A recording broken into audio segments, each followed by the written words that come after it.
Welcome to Thinking with the Stars. I'm your host, Soul Cancer. Today I'm going to be talking about videos that Jeffrey Mishler recorded on his new Thinking Aloud channel that occurred while Venus was making aspects with Neptune. Now, Neptune has been in Pisces since 2011, and Neptune's at home in Pisces, so this has been a mighty transit that takes place once every 168 years. So we should consider ourselves quite lucky to be around witnessing this one. Of course, Neptune in Pisces represents the abyss, the great unknown. And I think, especially in conjunction with the Placidian houses, I think that it's got a lot to teach us, more so than, say, Pluto, which is going to be representing a return from that. It's more that the humbling idea of looking into the emptiness and seeing what it has to offer us. So I'm just double checking here. Yeah, so there were 4 interviews that I came up with. I could find where Jeffrey Mishler interviewed people while Venus was making aspects with Neptune in Pisces. That's been going on, like I say, since 2011. And it's going to be continuing to 2025. And the mighty shaman Neptune is making great aspects while in Pisces, and it's really interesting to look at.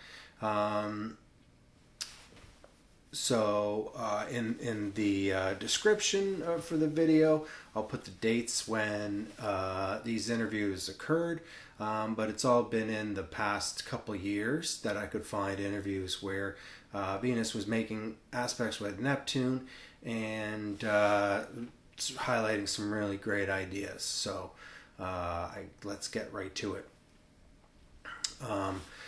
Jeffrey interviewed Loyd Auerbach. During the interview, Venus was in Virgo in the 10th house, opposite Neptune in the 4th house. And the subject of the interview was a gentleman by the name of Tanous, who was a great medium, I guess. He did lots of things, like he projected himself outside of his body with an entity known as Alex 2, for instance.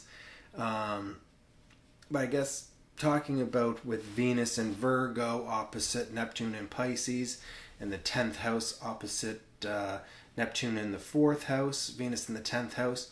I think the astrology there is going to be telling us that the void, our awareness of the void, like Venus is a planet that is reflects our values.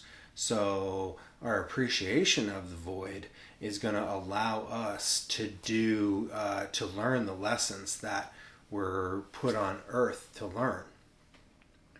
And Alex speaks of this when, or at least Loyd describes Alex's insight into this idea when talking about apparitions that are trapped on the Earth, and saying that every apparition had a story to tell. So when Alex was able to coax apparitions into telling their stories, then the apparitions were liberated and ceased causing the trouble that they ceased doing the hauntings that they were doing.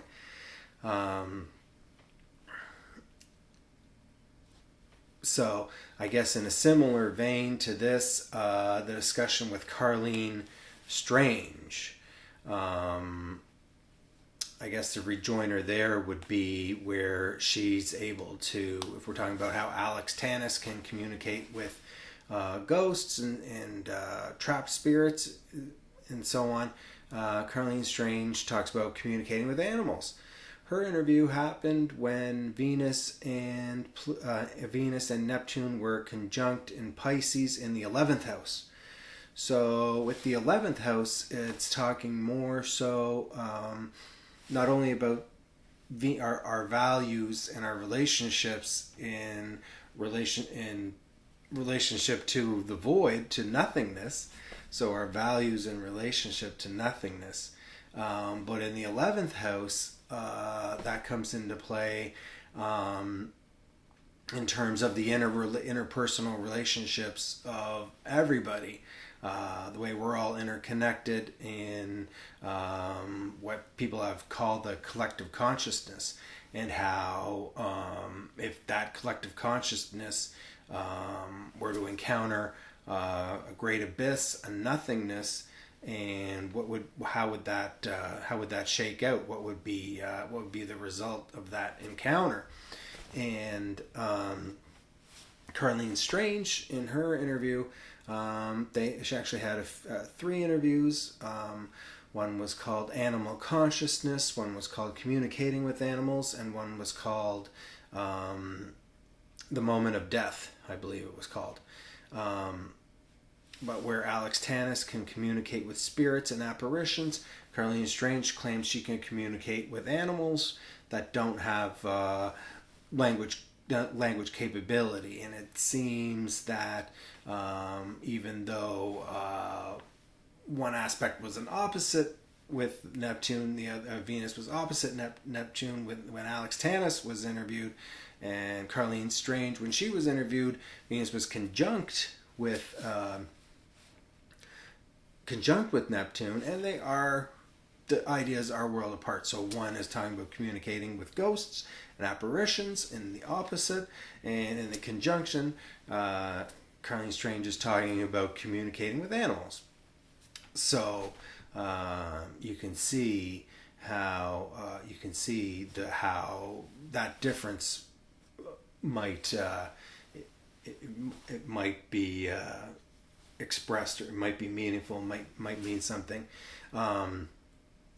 Now, during that interview of The Moment of Death, Karlene Strange is talking about qualities that a dying person would best possess, and she considers those qualities to be things like gratitude, forgiveness, kindness, and courage, bravery as well. And that's all fine and dandy. I completely agree. But the other idea is that living people really ought to be filled with these gratitude, kindness, forgiveness, as well as bravery. That's how we're supposed to live our life. So I think it is, when we're kind of looking at it in depths, that there's a lot to be said about that. Now, for instance, Andy Hilton, during his interview, he's also struggling with those same sorts of polar issues in his interview. And we can see that when he's talking about the book Metaphors We Live By, and how in our language there's a presumption that up is good. And we can see that as well in the say the Platonic dialectic, where we're talking about what's the highest form of reality in the Platonic dialectic. Just a bit of a digression. What's the highest form of reality? And that's what Socrates is putting to Zeno. And I think I guess another way to conceptualize it is, what's the grandest form of reality? What's the biggest form of reality? So, but that's kind of a digression. So yes, Andy Hilton's interview, the planets were conjunct in the 7th house. And so there, the example I could say would be, it's talking about moral relativity, again, but even just in linguistic terms, that say mountains were high relative to a valley, but mountains were low relative to an airplane, for instance, right? And I guess the story that Karlene Strange tends to get out of her animals, as she's a practicing veterinarian, so the story that she's getting is more pertaining to what can we do? The animal's having a problem, and the owner of the animal is soliciting from Karlene a potential solution to this problem, given that she's able to utilize this methodology that she's learned. And what it is where you basically imagine a channel of light from your heart to that animal's heart, and within this channel of light, and with these various incantations, you were able to open up a channel of communication. It's telepathic communications with the animal. But my suggestion here is that it works best when the animal is telling us what's wrong, what's the problem. And that's the same idea with the ghostly apparitions, is that they're telling the story that they have to tell, and the story that we have to tell is the story of what's wrong, of our problems, of our grief, of our pain and our suffering. These are the stories that we're telling. Another sort of methodology that was learned methodology practice that we can put into use to try to understand our values better, understand our relationships better, was advocated, again, Loyd Auerbach talking about Alex Tanous, and the things that we can do, excuse me for having an itchy nose there, things we can do for increasing our powers of extrasensory perception. And there's practices that we can make. We can listen in quiet. We can look in the dark, or maybe close our eyes and focus on our senses. And this also focuses also on the story that science likes to tell a little story, okay? And that's what we can do here with the senses. So the light goes in our eyes, and it creates a picture on our retina that our brain flips and deciphers and fills in the visual field with the presume certain missing information, and that's how we see. And it seems that story is inadequate to explain the greater reality. There's a more immense reality that we are perceiving in the visual field that doesn't fit in with that story of light going in our eyeballs.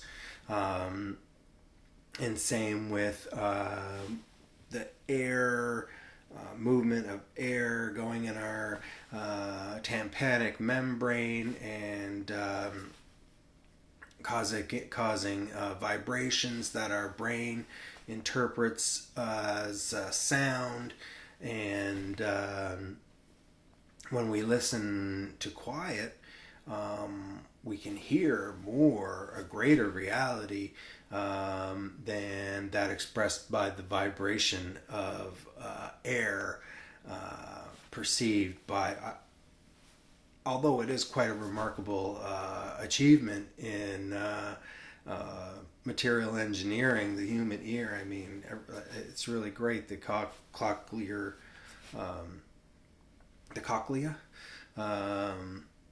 how that all works. I mean, it's quite fantastic. Same with smelling, right? So the story is that odors are dissolved in our noses, and our brain is very good at picking up these smells or deciphering these smells. Our taste buds, we have salty and sweet and sour taste buds that are good at perceiving sound, perceiving tastes. As well, we have pressure sensors on our skin. But so Alex Tanous' methodology is to almost deprive the senses of those sensations and be mindful of what it is we're perceiving, and to focus on each sense for say 5 minutes a day, and thereby enhance our powers of extrasensory perception. And this, like we had said, this was when the interview happened while there was an opposition between Venus and Neptune, and so we're talking about how extrasensory perception in that context is going to be able to give us insight into our purpose in life, like what we're doing here, right? So more than what we can smell, taste, hear, feel, and see. Extra sensory is going to be helping us figure out how we should live our life.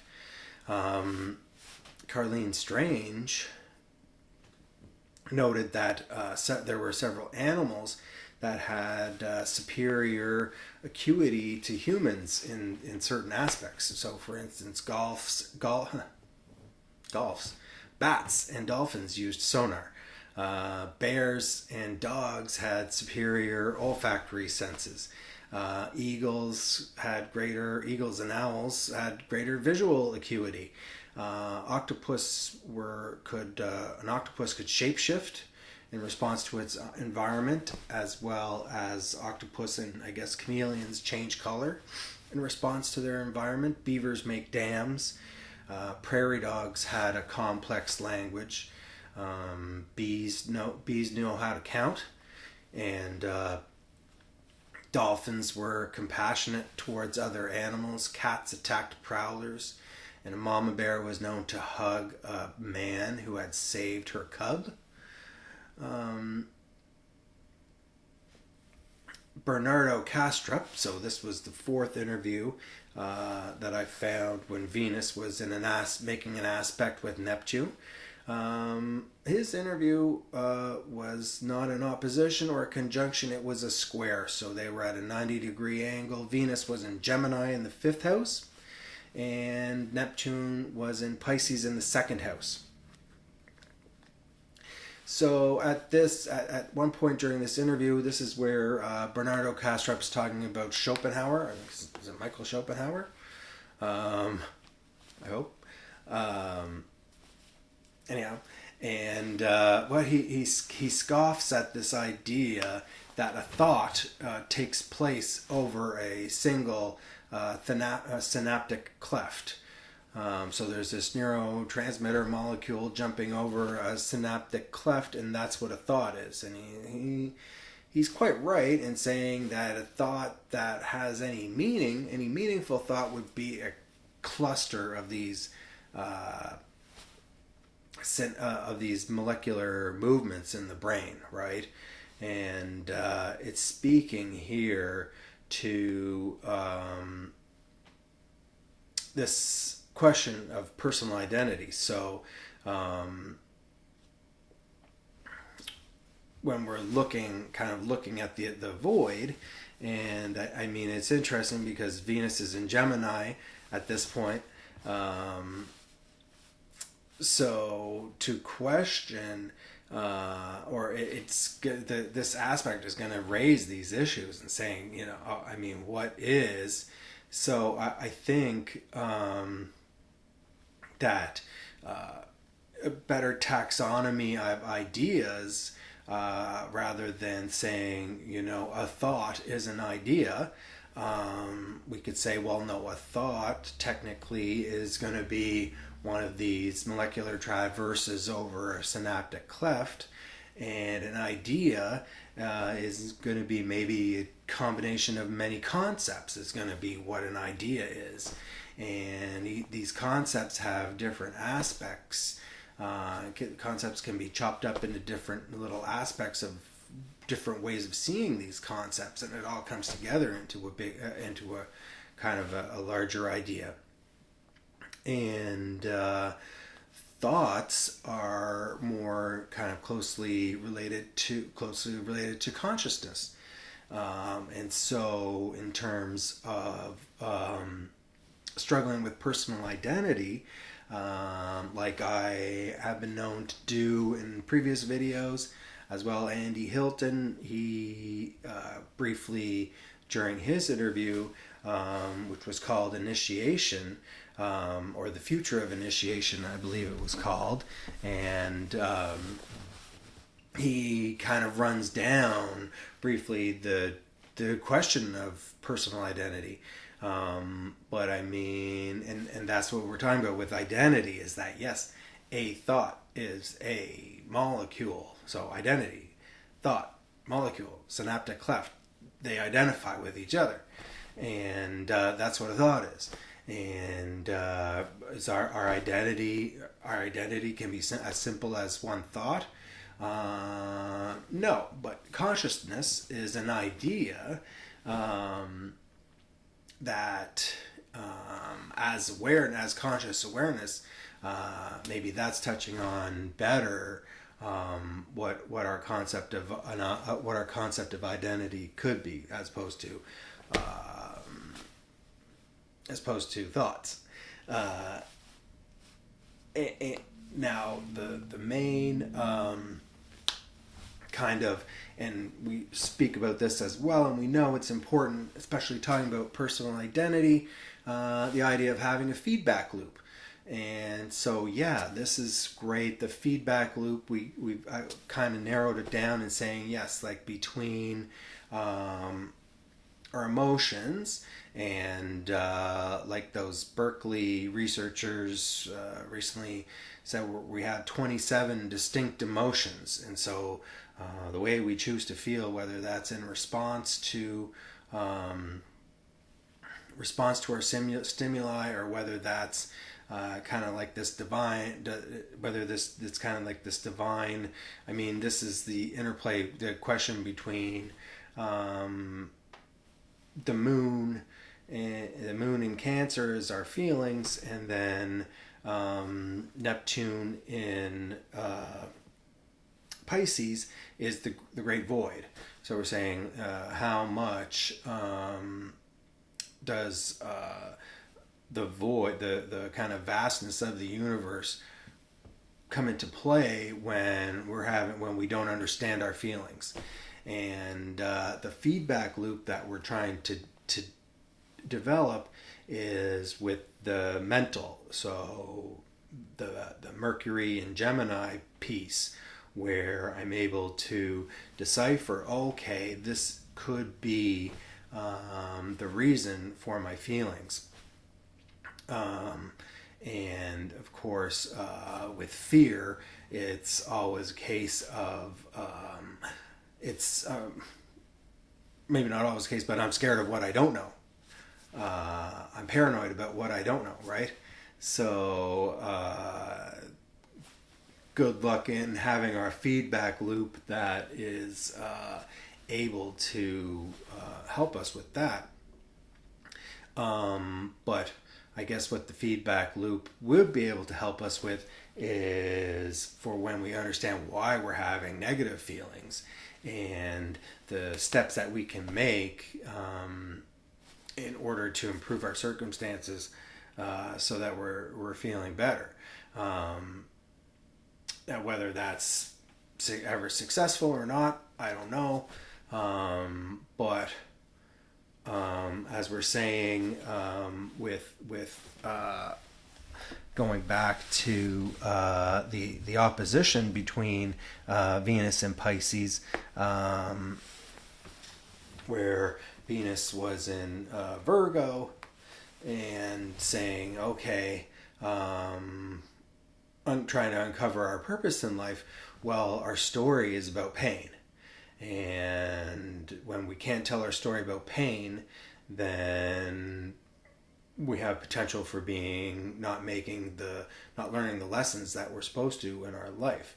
Whereas if we can think about ways to alleviate our pain, because we're telling a story to ourselves in this feedback loop into what's causing our pain, it seems to me like we're making some kind of progress. So whether ultimately it's going to change our nature, our essence, as in the fifth house, where in this Bernardo Kastrup, where Venus is in the fifth house, I'm not sure. I don't think it will change our essential being, but at least we're learning something. And so what Bernardo Kastrup attributed to Schopenhauer as the cure for melancholy was that idea of raw consciousness. And I'd suggest that the flip side to that, the metacognition, where we're able to think about thought, is going to be a more successful way to understand our emotions and be able to take the steps to improve our lives, which is, I think, what we're trying to do. So that about brings things to a close for me. Thank you so much for watching, and I hope you have a good day. All the best. Bye for now.